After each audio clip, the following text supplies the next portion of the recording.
استغفار پڑھنا، اللہ سے توبہ کرنا دنیا کی نعمتوں کو حاصل کرنے کا ذریعہ بھی ہے اور آخرت کی بھلائی کا ذریعہ بھی ہے۔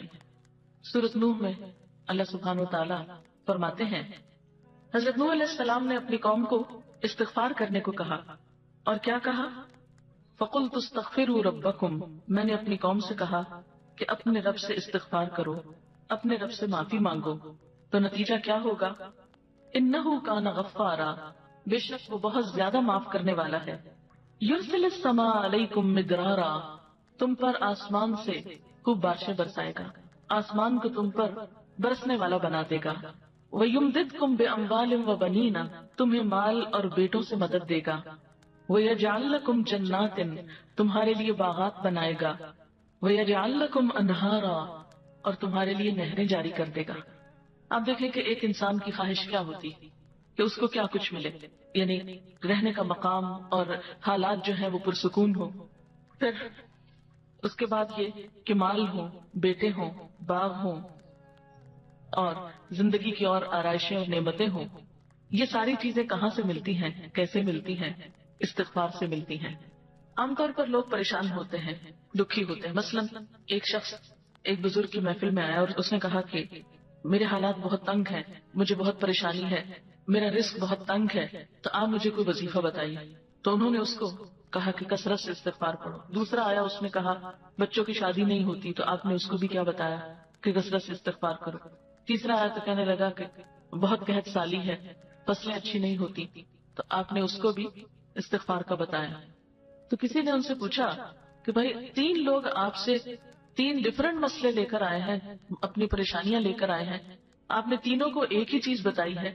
تو اس پر انہوں نے یہی سورۃ نوح کی آیت پڑھ کر سنائی کہ دیکھو یہ قرآن میں اللہ کا وعدہ ہے اور اللہ کا وعدہ سچا ہے۔ اللہ تعالیٰ کی بات سے بڑھ کر سچی بات کس کی ہو سکتی ہے؟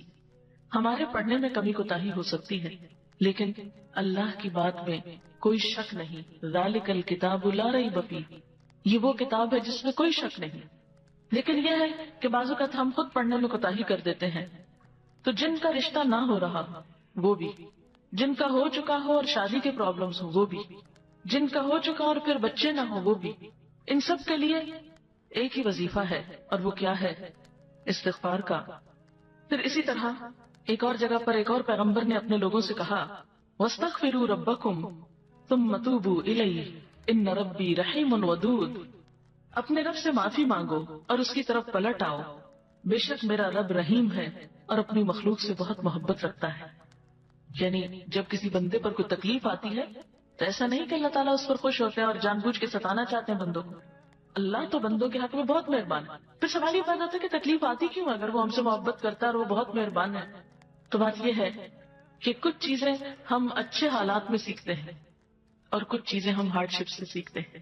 کچھ نعمتوں کی قدر ہم اچھے طریقے سے ویسے ہی کر لیتے ہیں، اور کچھ چیزوں کی قدر ہمیں اس وقت آتی ہے جب کوئی مشکل پیش آتی ہے۔ آپ دیکھیے کہ اس کی مثال یوں ہی ہے کہ جیسے کچھ کھانے آپ کچے ہی کھا لیتے ہیں، جیسے فروٹس وغیرہ ہیں، آپ کو پکانے کی ضرورت نہیں ہوتی، لیکن کچھ کھانے آپ کو پکا کر کھانے ہوتے ہیں۔ اسی طرح زندگی میں کچھ حالات ایسے ہوتے ہیں کہ جن میں آپ آرام سے سیکھ جاتے ہیں، یا کچھ باتیں آپ کو بغیر کسی مشکل کے سمجھ میں آ جاتی ہیں، لیکن کچھ باتیں آپ کو مشکل آنے پر سمجھ آتی ہیں۔ اور جس طرح انسان پختہ اور میچور ہوتا ہے مشکلات میں، آپ نے دیکھا ہوگا کہ جو بچے ہارڈ شپس میں پلتے ہیں وہ بڑے ہو کر ان میں اسٹیمنا زیادہ ہوتا ہے، لیکن جو بچے بہت نعمتوں میں اور نازوں میں پلتے ہیں وہ اتنے بہادر اور اتنے ہمت والے نہیں ہوتے۔ اس لیے دھوپ اور چھاؤں، غم اور خوشی، دونوں اس کائنات کا حسن ہے۔ دن اور رات ایک بہت بڑی نشانی ہے ہمارے لیے۔ تو اس لیے جب تکلیف آتی ہے تو اس موقع پر انسان اللہ کی طرف زیادہ رجوع کرتا ہے، اللہ کو زیادہ یاد کرتا ہے، زیادہ ذکر کرتا ہے، اور اس طرح انسان کے گناہ دنیا میں ہی معاف ہونے لگتے ہیں۔ ایک اور جگہ پر آتا ہے وَأَنِ اسْتَغْفِرُوا رَبَّكُمْ ثُمَّ تُوبُوا إِلَيْهِ يُمَتِّعْكُمْ مَتَاعًا حَسَنًا، اور یہ کہ تم اپنے رب سے معافی چاہو اور اس کی طرف پلٹ آؤ تو وہ تم کو اچھا سامان زندگی دے گا۔ یعنی دنیا کی اچھی نعمتیں کس سے ملیں گی؟ استغفار سے۔ اور اس کے لیے دعائیں کیا ہیں؟ ربنا اغفر لنا، یہ قرآن پاکی کی دعائیں ہیں استغفار کی۔ ربنا اغفر لنا ذنوبنا واسرافنا فی امرنا وثبت اقدامنا، ایک اور دعا ہے ربنا آمنا فاغفر لنا وارحمنا وانت خیر الراحمین. پھر اسی طرح ربنا ظلمنا انفسنا وان لم تغفر لنا وترحمنا لنكونن من الخاسرین انت ولینا فاغفر لنا وارحمنا وانت خیر الغافرین. پھر اسی طرح ربنا فاغفر لنا ذنوبنا وکفر عنا سیئاتنا وتوفنا مع الابرار. پھر اسی طرح رسول اللہ صلی اللہ علیہ وسلم نے بھی کچھ ایسی دعائیں سکھائی ہیں جو استغفار کا ذریعہ ہیں. رب تقبل توبتی واغسل حوبتی واجب دعوتی وثبت حجتی واہد قلبی وسدد لسانی واسلل سخیمۃ صدری. رب اغفر لی وتب علی انک انت التواب الغفور. استغفر اللہ الذی لا الہ الا هو الحی القیوم واتوب الیہ. اللہم انی ظلمت نفسی ظلما کثیرا ولا یغفر الذنوب الا انت فاغفر لی مغفرۃ من عندک وارحمنی. اسی طرح اللہم اغفر لی خطیئتی وجہلی واسرافی فی امری وما انت عالم به منی. اللہم اغفر لی جدی وہزلی وخطیئتی وعمدی وکل ذلک عندی.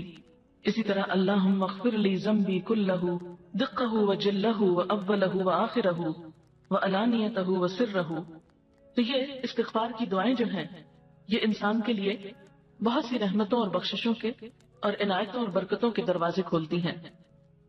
استغفر اللہ استغفر اللہ استغفر اللہ اللہم اغفر لی اللہم اغفر لی.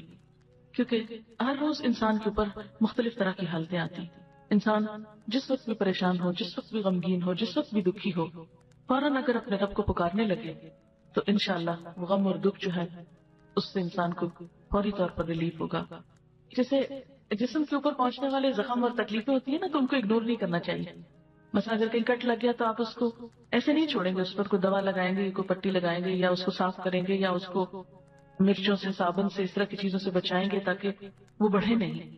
اسی طرح جو روح پر کٹ لگ جاتے ہیں یا انسان گناہ کر کے اللہ کو جو ناراض کر لیتا ہے تو اس سے انسان اگر فوری طور پر نکلتا نہیں اور اس کا علاج نہیں کرتا تو بعض اوقات وہ گناہوں کے دھبے اور وہ دل کی سیاہی اتنی گہری ہوتی چلی جاتی ہے کہ انسان کو ایکیوٹ ڈپریشن میں لے جاتی ہے. اور بعض اوقات پھر اس کے لیے بڑی بڑی دوائیاں اور بڑی بڑی دوائیں اور دعائیں بھی کام نہیں کرتی. اس لیے انسان کو ہر روز کثرت کے ساتھ استغفار ویسے بھی کرنا چاہیے. اس لیے ہم دیکھتے ہیں کہ اللہ کے رسول صلی اللہ علیہ وسلم جو معصوم تھے، گناہوں سے پاک تھے، جن کا کوئی گناہ بھی نہیں تھا، وہ دن میں 70 سے 100 بار استغفار کرتے تھے اور آپ سے بڑھ کر مصروف بھی کوئی نہیں تھا. ہم تو یہ کہہ سکتے ہیں نا کہ ہم کیا کریں، ہمیں تو وقت ہی نہیں ملتا، نماز پڑھیں یا یہ بچوں کو سنبھالیں یا کون سا کام کریں کون سا نہیں کریں، کس وقت یہ تسبیحاں پڑھیں. ٹھیک ہے، ضروری نہیں کہ آپ کسی کونے میں بیٹھ کے لمبی تسبیح پڑھیں. آپ اٹھتے بیٹھتے چلتے پھرتے باتوں میں گفتگو میں کسی کی سنتے وقت دل میں آپ استغفار کثرت سے پڑھ سکتے ہیں. جب آپ سے پوچھا گیا کہ آپ کے تو گناہ نہیں پھر بھی آپ اتنی استغفار پڑھتے تو آپ نے فرمایا افلا اکون عبدا شکورا، کیا میں اللہ کا شکر گزار بندہ نہ بن جاؤں؟ تو شکر گزاری تو ویسے ہی اللہ تعالیٰ کو پسند ہے.